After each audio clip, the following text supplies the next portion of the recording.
Colorado, of course, took it on the chin in that major showdown at Oregon as a 3-touchdown underdog. They get another shot at one of the top teams of the Pac-12 coming up on another marquee matchup featured on Fox coming up this Saturday, this time at home. Colorado taking on USC. We got Kevin Borba on the line. You can join him all over the place. Fan Nation, Athlon Sports, also Locked On. And Kevin, we appreciate you stopping by. Yeah, happy to be here. Always ready to talk some college football. Nice. So are we. That's why we're here too. How do you explain the performance against Oregon? Yeah, I think we learned a few things. I think Colorado is a good team, but not a team that's able to compete with the top of, I would say, college football yet.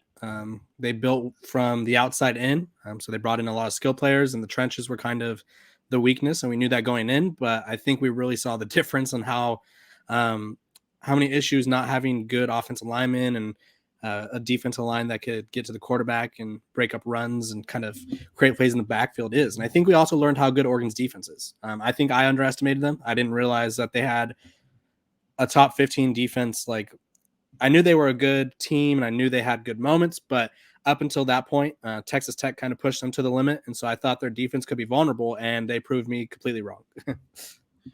Yeah, and of course, Colorado's running game is called into question here.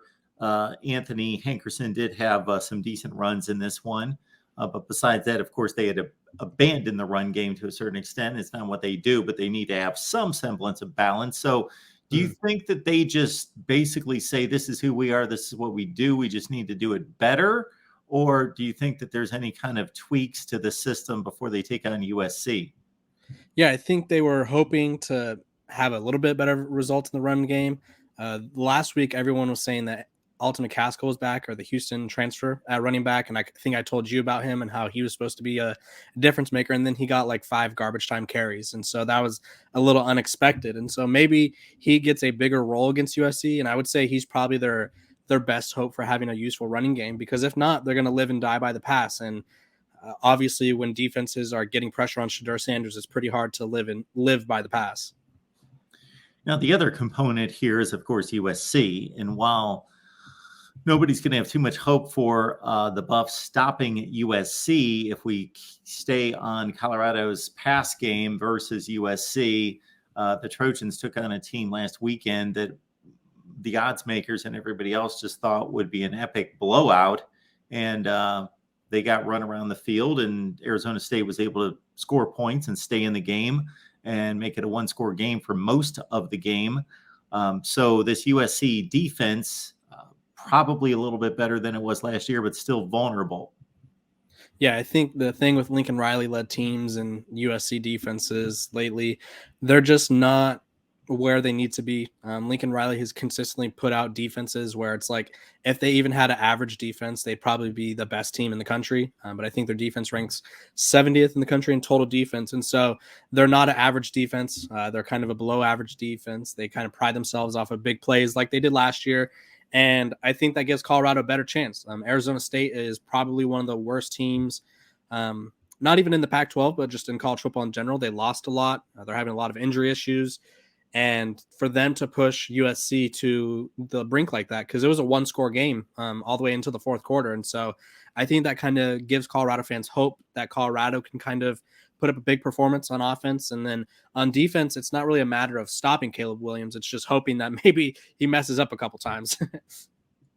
Yeah, you could play that, I guess, from a defensive standpoint, one of two ways. Either you umbrella the coverage and you just figure, okay, we're going to give up short passes and try to tackle in space. And then if they have a penalty or somebody can, deflect a pass or they misfire, then we get them behind the sticks and we can get them off the field, but we don't mind them having to drive 75 yards in like 13 plays, keep it in front of us and hope they make a mistake. Or you go for the gusto and say, we're going to sell out. We know we're going to give up tons of big plays, but we're also going to go for strip sacks. We're going to try to cause havoc, turnovers, whatever we can do. And you go one of those two routes.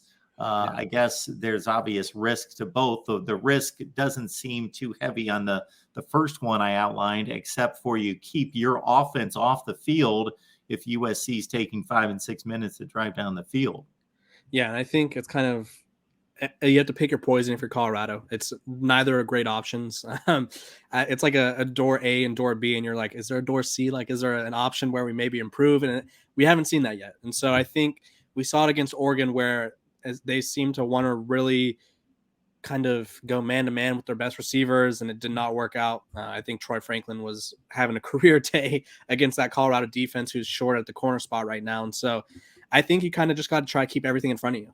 Even though Colorado State exposed that the week before with their crossing routes, I think they were better suited to just give up crossing routes than they are to give up daggers every single play, because obviously Oregon was just hucking the ball all over the field. And I think that's a little more demoralizing than crossing routes over the middle and kind of hoping that your guys make some tackles, because maybe they have some guys that are bouncing back from injuries. So maybe a couple guys come in or able to tackle better than they have been. But yeah, not leaving the options for either one. It's kind of a which way do you want to die option. We got Kevin Borba here. You can catch his work at Athlon Sports. It's also in the Locked On Network there, and also Fan Nation. The best way to do that is Kevin_Borba right on Twitter, and then you can follow him on all the various directions that he provides content.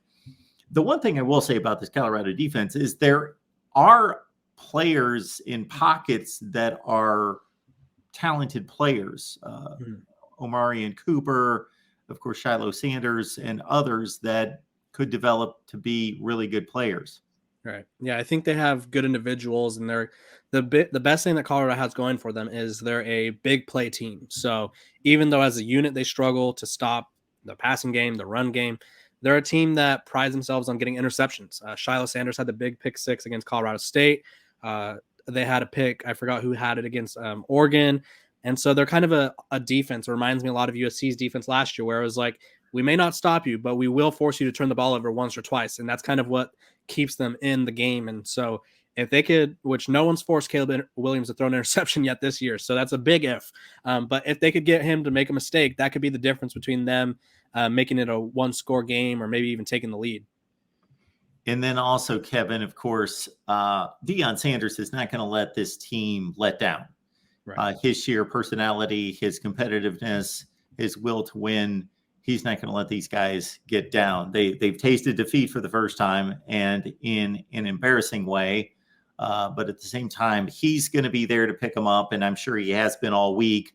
And I got to think that he's got to deliver the right combination of kick in the rear and pat on the back and a hug to lift up their spirits, some combination of those three. And then also the crowd, as long as they are not let down by this Oregon experience, but they figure, hey, let's get behind these guys, let's lift them up. And they walk back into their building knowing that they've got 60, 70,000 people in their corner against USC, that this could turn out to be another fun shot at making history. Yeah, they have a chance to kind of reclaim their magic. I feel like they kind of lost the magic of the season against Oregon. But like I said on my show, the Oregon win, did it suck? Yeah. Was it embarrassing? Yeah. Was it not what they planned? And I think they probably thought they had a better chance. Absolutely. But that Oregon loss, excuse me, I think I said it was a win. That Oregon loss cannot determine your season. They still have plenty of football left to be played. By that point, I think most people prior to the season had Colorado coming in to this Oregon USC stretch at 1-4 or 1-3, I believe. And so they were supposed to lose to TCU, Nebraska. So they're supposed to be 1-2, and then obviously play Oregon and USC. So they were 3-1. They're 3-1. It's not a bad place to be. Like Coach Prime said, a lot of teams in the country would trade places with them.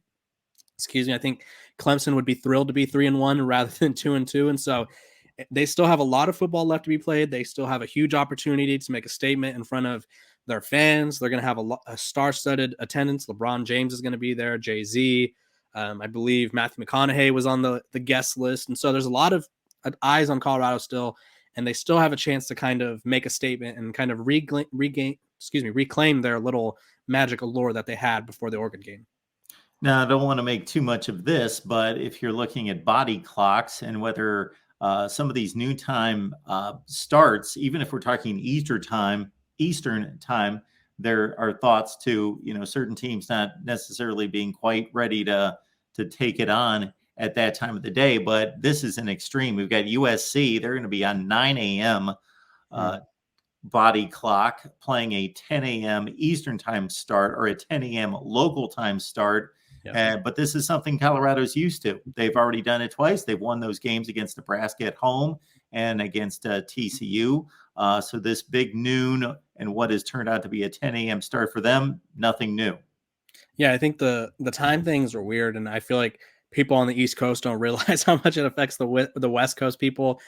Big noon for us is 9 a.m. So I'm waking up, and college football is pretty much on as soon as I'm up at whatever time I wake up at, and so that's kind of all it's how it's always been. I think USC, while they probably don't prefer to play a 9 a.m. game, because they're going to have to wake up earlier and start their pregame process a little bit earlier than they're accustomed to. I think at the end of the day, it's football, and so if you're using the time as an excuse, that you got bigger problems at hand. Great stuff.